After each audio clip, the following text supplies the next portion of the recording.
நூலில் ஊஞ்சல் கட்டி ஆடிய ஈஸ்வரப்பட்டா சாமிகளின் கதை. ஜீவசமாதியில் பதிவான பரபரப்பு காட்சிகள். ஈஸ்வரப்பட்டா சச்சிதானந்த சுவாமிகளின் ஜீவ ஆலயமானது பழனி திண்டுக்கல் சாலையில் பழனியாண்டவர் ஆண்கள் கலைக்கல்லூரியின் பின்புறம் அற்புத ஆற்றலுடன் அமைந்திருக்கிறது. ஐயாவின் சமாதிக்குள் நுழைந்தவுடன் எண்ணமற்ற நிலை, ஏகனோடு இணைந்த பரவசம் ஏற்படுவது நிச்சயம். இளம் வயதிலேயே சாமிகளுக்கு மற்றவர்களைப் போல வாழப் பிடிக்கவில்லை.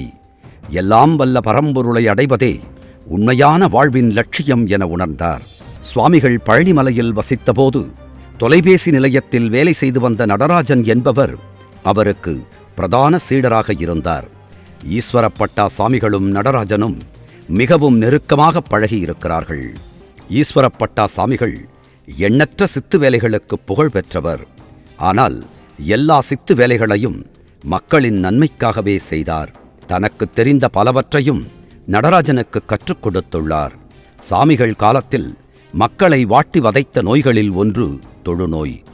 இதனை தனது மருந்தின் மூலம் ஓட ஓட விரட்டியிருக்கிறார் ஈஸ்வரப்பட்டா சாமிகள். ஈஸ்வரப்பட்டா சாமிகளை மனதார நினைத்தால் இப்போதும் காட்சி கொடுப்பார் என்கிறார்கள். ஈஸ்வரப்பட்டா சாமிகள் 1970 ஆண்டு ஜனவரி மாதம் 4ஆம் தேதி ஜீவசமாதியானார்.